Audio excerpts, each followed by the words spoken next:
Então o narrador, ele começa falando, né, lembrando de quando ele tinha 6 anos de idade, em um livro que ele viu ali uma imagem que ele ficou bastante impressionado. E, usando o imaginativo, ele também fez o desenho dele, o qual o livro, né, vai narrando a história dele, a visão. Então, ele desenhou, a ideia, então, era uma jiboia devorando inteira um elefante. E aí, quando ele apresenta isso para os adultos falam que era um chapéu. E aí, ele tenta fazer o desenho número 2. E no desenho número 2, então, ele deixa claro o elefante dentro da jiboia. E aí, tem uma frase que ele fala aqui, que eu acho bastante interessante, que ele fala: pensei muito nas aventuras da floresta. Então, ele usou aquele imaginativo, né, para criar o desenho dele.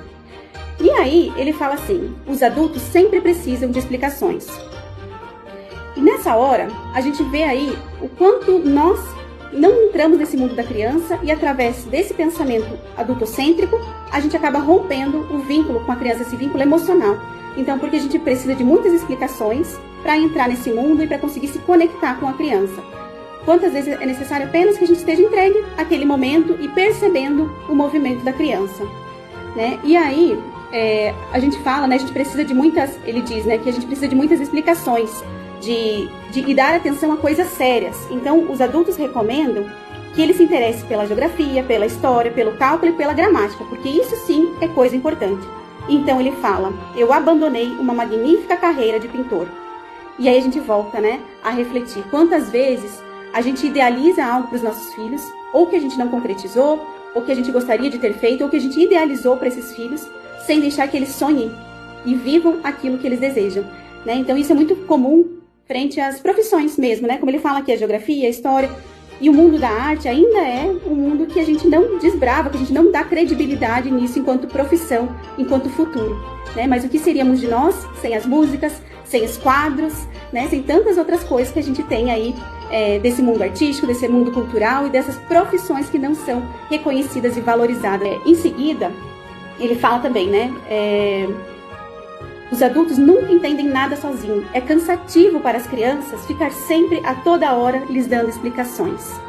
Então, quantas vezes a gente perde a paciência em dizer para o nosso: mas eu já disse isso, eu já te expliquei, eu já falei. E qual é a perspectiva da criança?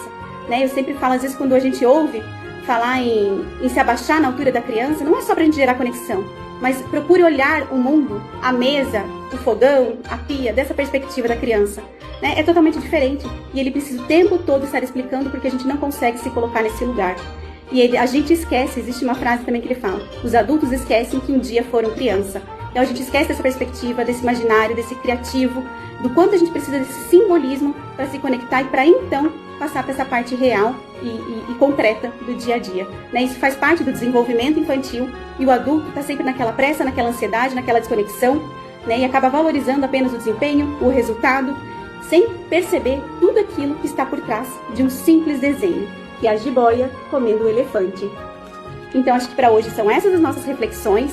Conto com vocês aqui embaixo para deixar mais comentários e fazer as reflexões de vocês acerca da parentalidade do primeiro capítulo do livro O Pequeno Príncipe.